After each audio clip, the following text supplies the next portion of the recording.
టీశాట్ సీఈఓగా ముఖ్యమంత్రి గారు నన్ను ఇక్కడ నియమించినందుకు, సీఈఓగా నియమించినందుకు ముఖ్యమంత్రి గారికి ప్రత్యేక ధన్యవాదాలు తెలియజేస్తున్నాను. అదేవిధంగా సీఈఓగా నియామకానికి సహకరించిన IT and industrial LA minister Sridhar Babu గారికి నాకు ప్రత్యేక కృతజ్ఞతలు. నేను మీలో ఒక్కడిగా మీతో కలిసి పనిచేస్తా. కాబట్టి ఇది ప్రభుత్వ సంస్థ, ప్రభుత్వం కోసం పనిచేయాలి. ప్రభుత్వం తీసుకుంటున్న నిర్ణయాలు కానీ దాన్ని ప్రజల వద్దకు తీసుకుపోయే ప్రయత్నం టీశాట్ చేయాలి. అదే ప్రధాన లక్ష్యం.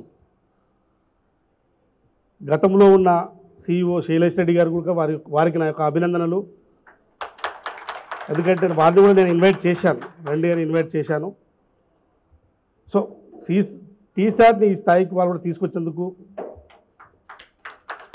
ఎందుకంటే అది గతంలో జర్నలిస్ట్ చేశారు, మళ్ళీ జర్నలిస్టులే నియామకం జరగడం సంతోషకరం. టీశాట్లో ఇప్పుడు 2 ఛానల్స్ మనకు ఉన్నాయి. ఈ 2 ఛానల్స్, ఒకటి నిపుణ, ఒకటి విద్య. భవిష్యత్తులో టీశాట్ను దేశంలో ఇది 2వ స్థానంలో ఉంది ర్యాంకులో అని తెలియజేస్తున్నారు.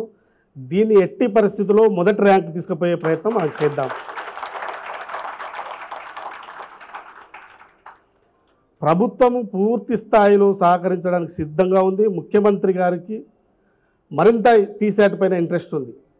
కాబట్టి టీశాట్ను మరింత బలోపేతం చేయడానికి ప్రభుత్వం సిద్ధంగా ఉంది. మనమందరం కూడా కలిసి పనిచేసి టీశాట్ను మరింత బలోపేతం చేద్దాం. ఇప్పటివరకు విద్యకు సంబంధించి ప్రధానంగా ఉన్నది. భవిష్యత్తులో తెలంగాణ కల్చర్కు సంబంధించి కానీ, నూతన వ్యవసాయ విధానాలకు సంబంధించి కానీ, ప్రభుత్వం చేస్తున్న కార్యక్రమాలు ఏవైతే ఉన్నాయో డైలీ యాక్టివిటీకి సంబంధించి కూడా మనం ఒక బులెటిన్ తీసుకుందాం. ఎందుకంటే ప్రభుత్వం చేస్తున్న నిర్ణయాలను కూడా ప్రజలకు తెలియజేయాలి. ఈ పదవి బాధ్యత తీసుకున్న సందర్భంగా మిత్రులందరూ కూడా అనేక విషయాలు తెలియజేశారు, నాకు కొన్ని సూచనలు కూడా చేశారు.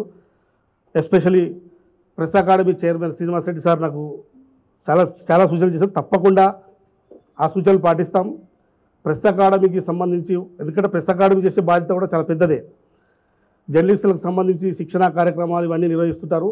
అటువంటి ఏమైనా కార్యక్రమాలు ఉంటే కూడా టీశాట్ డెఫినెట్గా ప్రసారం చేస్తుంది. సో భవిష్యత్తులో అనేక అంశాలు టీశాట్ ద్వారా ప్రసారాలు కాబోతున్నాయి. టీశాట్ని ఈ రోజు నుంచి మరింత మొదటి ర్యాంక్ వచ్చే విధంగా ముందుకు వెళ్దామని చెప్పి టీశాట్ సిబ్బందికి తెలియజేస్తున్నాను. ఇప్పుడు నేను ఛార్జ్ తీసుకుంటాను, అందరూ నాకు సహకరించగలరని కోరుతున్నాను. టేక్ ఓవర్ అంటే వచ్చి కూర్చోవటం, స్టాఫ్ని పరిచయం చేసుకోవటం, జరుగుతున్నదేంటి, జరగాల్సింది ఏంటి అని రివ్యూ చేసుకోవటం అనేది ఆనవాయితీగా ఉండేటటువంటి ఇలాంటి ఇన్స్టిట్యూట్లో అడ్మినిస్ట్రేషను, ప్రభుత్వాలు ఉన్నా లేకపోయినా అడ్మినిస్ట్రేషన్ నడుస్తుంది. ప్రభుత్వాలు, ప్రజలతో ఎన్నుకున్న ప్రభుత్వాలు వస్తే కొత్త పొంతులు తొక్కుతుంది తప్ప అడ్మినిస్ట్రేషన్ విల్ రన్.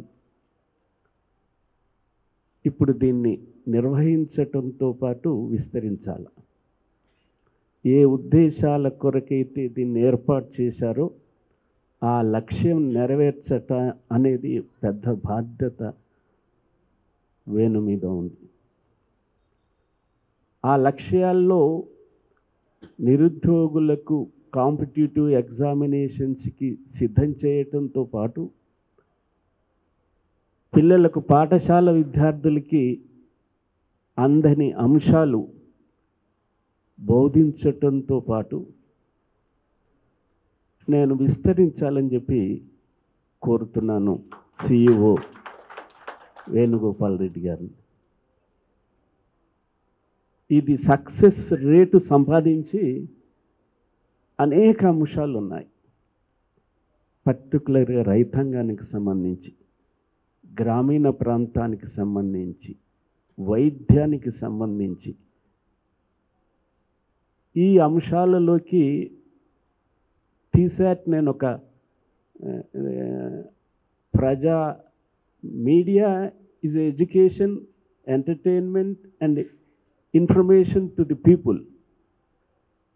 ఇది ఒక వేదికగా మిగతా న్యూస్ పేపర్ల కన్నా ప్రభుత్వమే నడిపేది. ప్రభుత్వానికి వ్యతిరేకంగా, ప్రభుత్వానికి భిన్నంగా ఉండాలని కోరుకోవటంలే. ప్రభుత్వ ఆకాంక్ష కూడా నెరవేరటానికి ఇంకా దీన్ని విస్తరిస్తే బాగుంటుందన్న విశ్వాసం, భావన నాలో ఉంది.